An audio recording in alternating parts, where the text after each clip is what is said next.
mention that to me on the phone. He's going to have a lot of fun when he gets here. Today is a great day because, you know, if you ever felt you were a little heavy, ever felt you were a little bigger than everybody else, you will look small next to Willie Roaf, I'll promise you. He may be the biggest human being I've ever seen. And we had Mark May. Now, Willie, we had Mark May, the first speaker. We had Randy White, and I think you could eat them both up and spit them out. I do. You are a big man, and the crazy thing about Willie is not only is he big, he's just so athletic, and that's what made him a Hall of Famer. So, but do want to tell you 50-yard line members, Chris, you too. Yeah, get up here and get your picture made with him. And but we thank all of you, the 50-yard line members, so much. Do want to thank our great sponsors. Luncheon, we couldn't do it without you. Thank you so much for thick and thin being with us and having a chance to visit. And the fact that you're from Pine Bluff, I keep forgetting that you and Willie were talking about all the Pine Bluff connections. Thank you to Metropolitan National Bank for being our presenting sponsor. Thank you so much. ARPreps.com, the Democrat Gazette. We appreciate their support. The Democrats have been with us for a long time. We'll be introducing our ARPreps.com Player of the Week, who drove 2.5 hours. 2.5 hours to be here.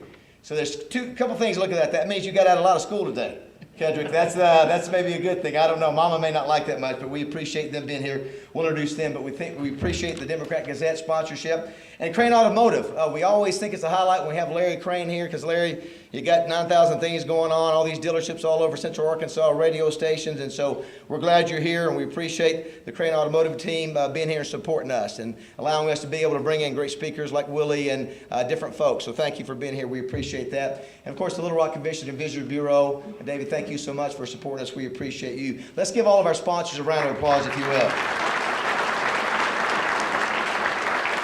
I do want to thank Beth Wayne and Carisha here at the embassy. Thank you for what you guys do. Dwayne Duncan, who always takes great pics. We appreciate him.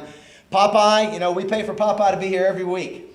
And I just to let you know is that sometimes this video is used, sometimes it's not. The video he shot of Coach Smith last week within an hour was on ESPN television. No joking. He didn't put it on there. It was posted online, and ESPN picked it up that quick. That's the technology age we live in. So Willie, just a warning, whatever you say may wind up on ESPN. And just kidding, just kidding. You're not going to be controversial like that. You know what state you're in, so it's all good. In July of 2006, at the age of 36, Willie retired from pro football. In 13 seasons, he had played in 189 NFL regular season games, and he had started all 189 games that he had played in. He was one of only 3 players named to the NFL All-Decade Team of the 1990s, and then again to the All-NFL Team, the All-Decade Team of the 2000s. I'll close with a few other honors he's received. 2003, Louisiana Tech Hall of Fame. 2007, Arkansas Sports Hall of Fame.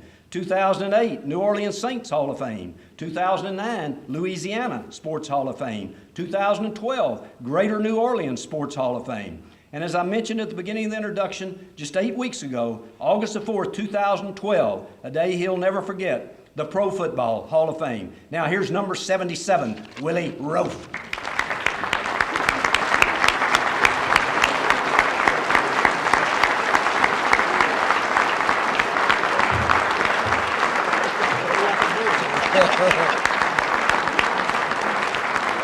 Thank you very much. It's great to be here. I'd like to introduce my father, Clifton Roaf. We also have Dr. Flowers here today, my friend John Flowers, Carl Kidd, who played at the University of Arkansas, and the all-state linebacker on my high school football team, Trey Reed. John couldn't believe he's the fastest guy on the football team, but he was the fastest on our football team in high school. It's always great to come home. I know the Razorbacks fans have been going through a tough time, and us New Orleans Saints fans and Kansas City. I just left Kansas City, and I will say this: the guy that did win the Outland Trophy just went into the Kansas City Ring of Honor. So I think he deserved to. If anybody was going to beat me for the Outland Trophy, it would be Will Shields, who played in 12 Pro Bowls and didn't miss a game for 14 straight years in the NFL. So I think he had a pretty decent career from the University of Nebraska. But I was just up in Kansas City celebrating him going into the Ring of Honor, and he'll be in Canton real soon. So Will Shields is a great man, and he was a great football player. So I was glad to finish my career with him. But I'd just like to talk about growing up in Pine Bluff, and Trey and call us know. I started playing football with my brother at a young age at 10, and like I said, we were just happy to be out there playing organized football and running around. I started with the Eastside Panthers. We went on to Dow Junior High School, where we played together, and we were 9-0 city champs and had a lot of fun. And we get to Pine Bluff High, and back then we had a lot of real good football players. So our sophomore year, most of us didn't even get to play. We just got to practice and learn. And I started my junior and senior year. Well, my senior year, I decided I didn't run track, but I played football and basketball.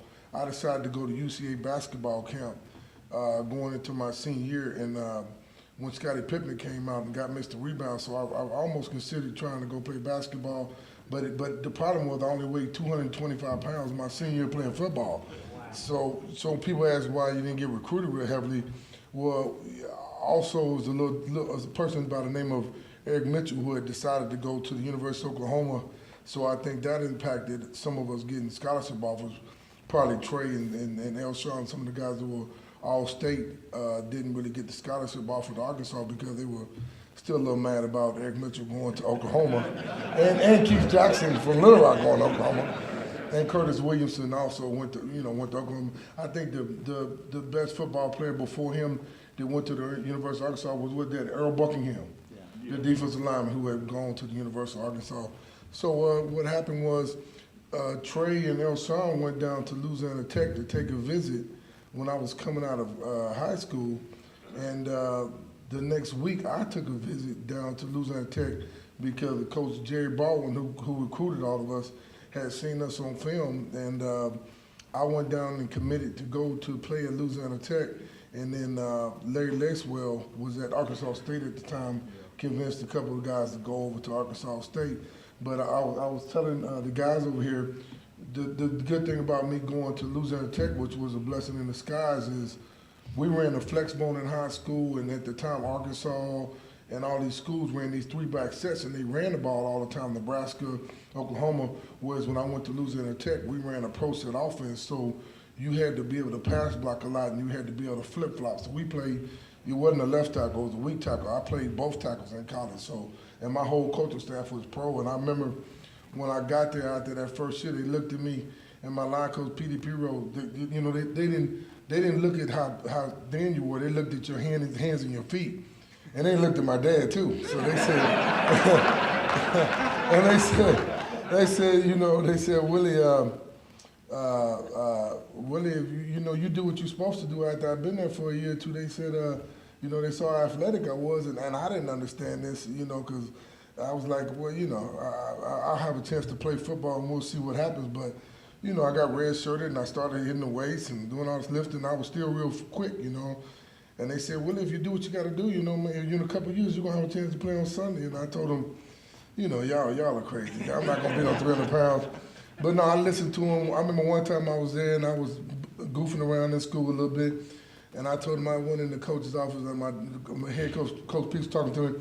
I said, well, I'll just go back to Pine Bluff and work in those mills and Pine Bluff. And they said, you won't last in those mills that long. You better figure out what you got to do to stay your butt in school up here so you got a chance to play football on Sunday. So some of the experience I had to go through in college, but it all worked out. I had never would I have ever imagined the fact of going to Louisiana Tech. We were just going to Division I, so basically it was like a Division II school. So just when I was in college, we had a couple guys that would get tryouts. So just seeing those guys get tryouts to us was like special. It's like, man, I see this guy, he got a chance to go play pro football. When you see him come back, and they have on some nice jewelry or have on stuff, and you'd be like, I just want a chance to play professional football. But like I said, reading off the stuff and everything that I've achieved, I would never have imagined, me being in a position to do all that. It's with the grace of God and hard work. And like I said, coming from a good family, that, a lot of these kids, now, I'm going to have to go by and talk to at Pine Bluff High School because, your family situation and where you come from really makes you, and I was very blessed to have that. Excuse me.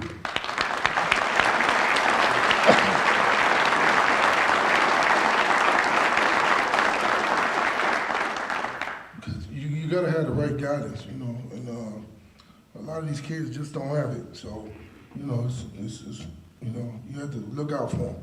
But like I said, it was a blessing. And once I got to the NFL, it all kind of, you know, like I said, fell into place. My main thing was I want to get in training camp on time because a couple guys before me had missed training camp and had got off the rough starts. Charles McRae from Tennessee, Anton Davis from Tennessee. I had seen those guys not get in and not get off to the best start. So I just wanted to get in training camp on time. And like I said, I was blessed.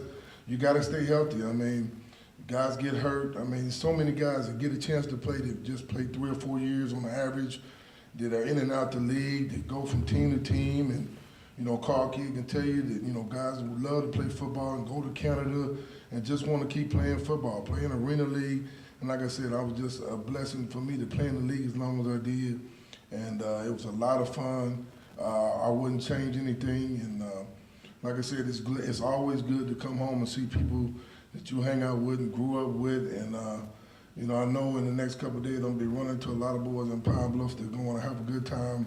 So I'm going to be rested up and I'm going to hide from them for a few days before they catch up with me. But I'll tell you a story. When I was always, you know, when I got tired in practice or whatever, they would always call me, you know, John Wayne, because I started limping around and hobbling around and barely walking during practice. So, you know, they would always give me a hard time.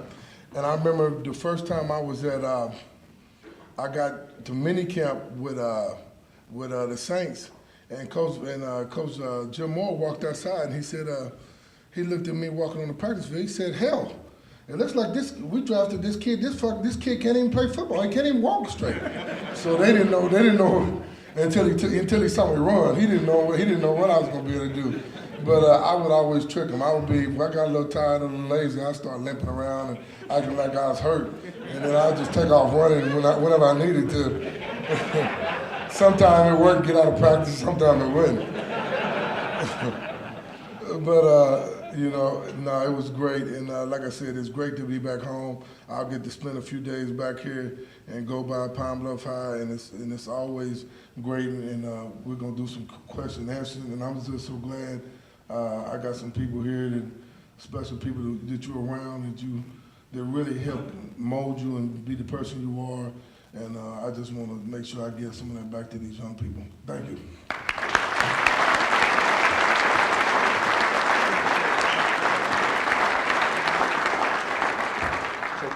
Check.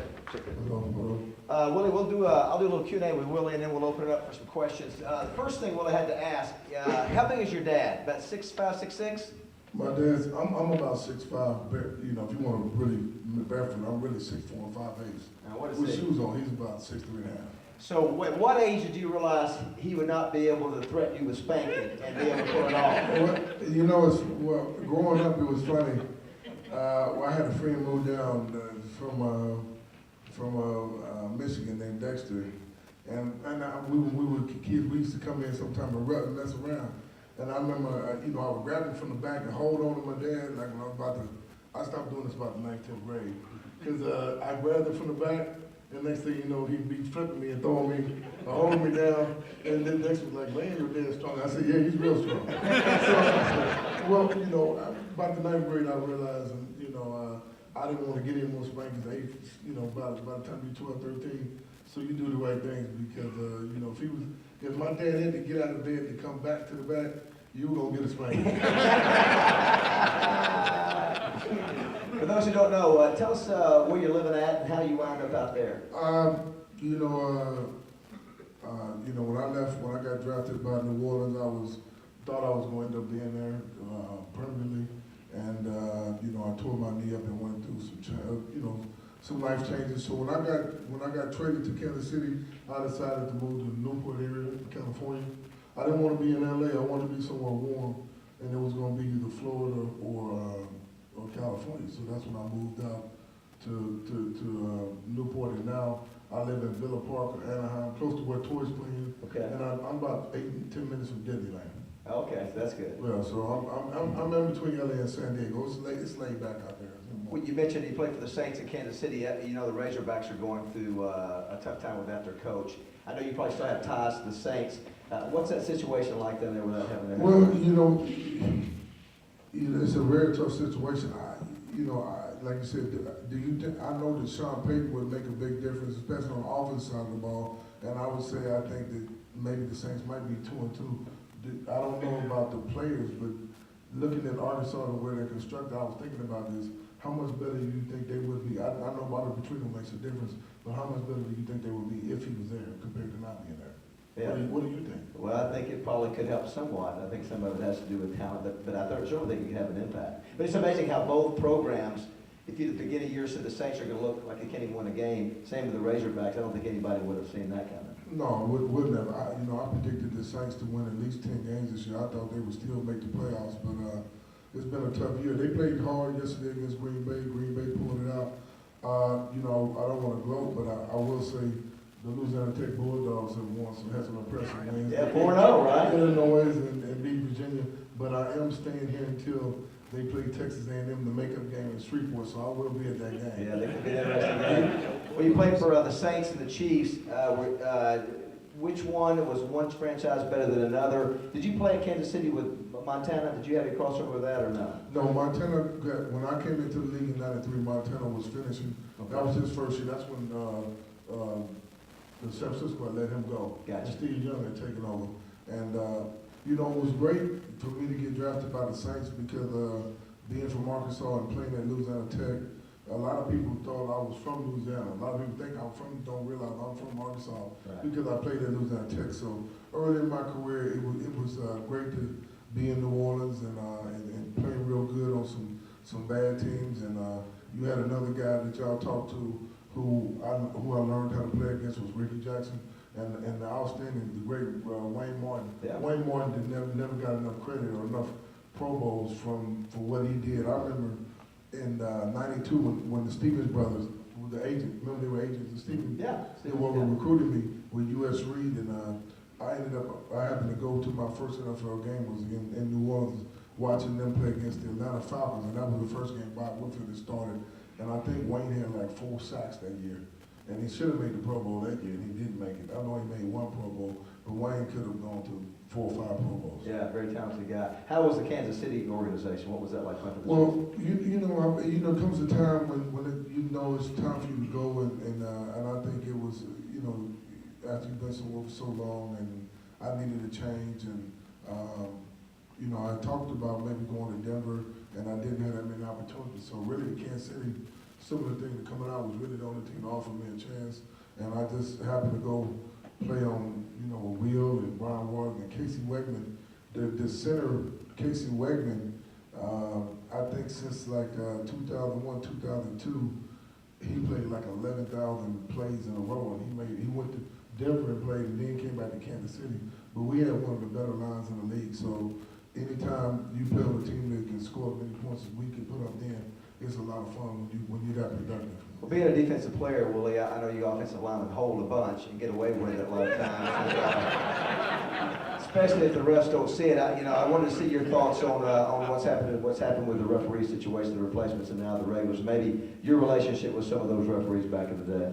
You get used to seeing the refs, and you speak to them during the game, and they say little stuff to you. So when you play in a long time and you see those same refs over and over again, you get like a rapport with them. So I think part of it was the coaches and the players have a rapport with those refs because they've been doing it so long. And then they have these other guys in there they don't know and they don't respect them because a lot of them don't have the experience. So it's like anything else. You just like playing against a guy that has a lot of experience rather than play against a rookie. You will respect the guy that's been doing it and been in the league dealing with it for a long time. What do you think about the concussion lawsuit? Are you a part of that? Your thoughts on the league's effort to try to reduce injuries and concussions? I think they're doing a very good job. I'm not really a part of the lawsuit. I mean, I wasn't a guy that was making impact with a guy right in front of me most of the time. More the guys with a lot of cases are the fullbacks, the receivers, the linebackers. I mean, those guys are, and the guys on special teams like you see the Steve Gleason. I mean, they're making serious impact, most plays during the game. So more quarterbacks, guys that are getting hit from guys running from 5-10 yards distance away from them. Who was the toughest player you ever blocked in the league? Some of the best linemen you ever blocked against, and maybe the best player in any position that you're on the field with? I can't say who was the best I played against. You might play against, like I played Reggie my rookie, and I had a pretty good game. Reggie White. Reggie White, and he was a great player, but I played pretty good against Reggie. But it might, sometimes it's the NFL, you might have a guy like I played, had trouble with was Chuck Smith. He wasn't a Hall of Fame type of guy, but he just gave me a hard time. I had a problem with a guy that had power and speed. A guy that was just trying to run around me. I like that more than the guy that had power, like Mike Rucker, who played for the Carolina Panthers, or a guy with long arms like Sean Jones or Tim Harris. I had Mike Mamula. There's different guys that wouldn't be, the Derek Thomases and the Kevin Greens or the Dwight Freeneys that you get up for. It'll be another guy that might give you some problems. Well, you're a 11-time Pro Bowl. Did you ever walk out on the field and you knew the guy across from you knew that you were going to own him, and there was no way he was going to be able to have a good game against you? Or vice versa, you had your work cut out one way or the other? You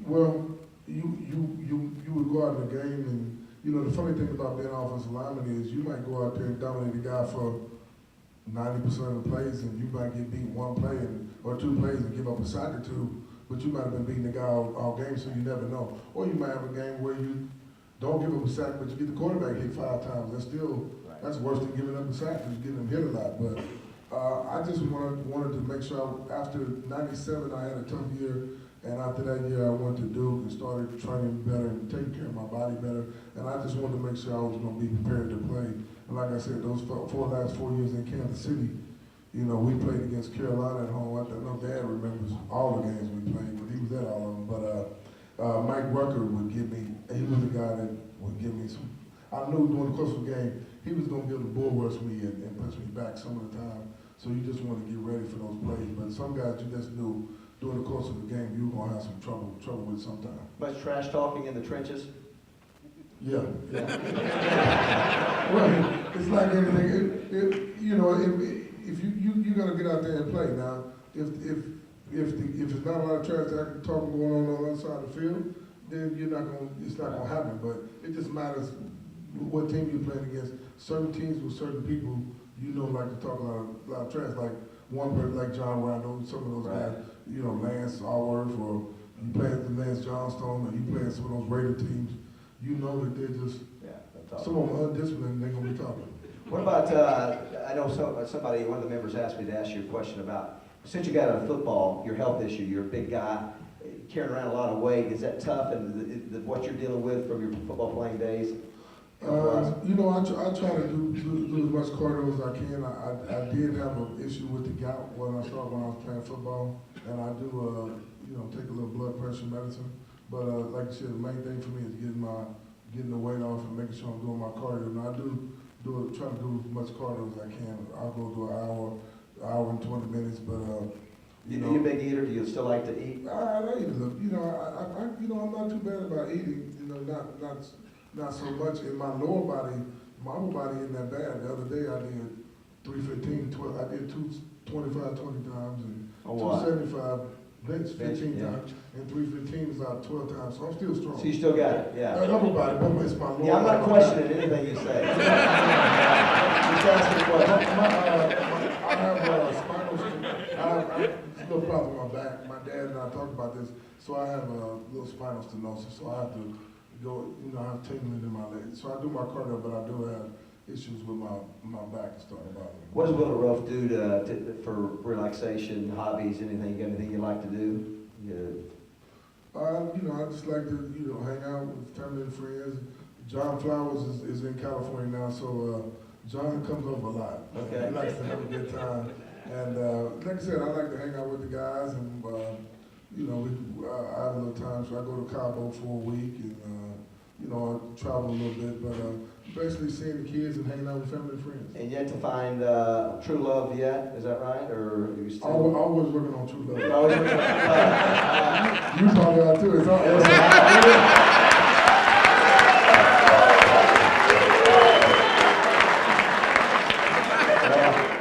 I can assure you this, I'm no all-pro. I'm a bench warmer. We got a few minutes. Let's ask a couple. Let the audience ask a couple questions, John. Thank you. Willie, appreciate being here. Lamar Hunt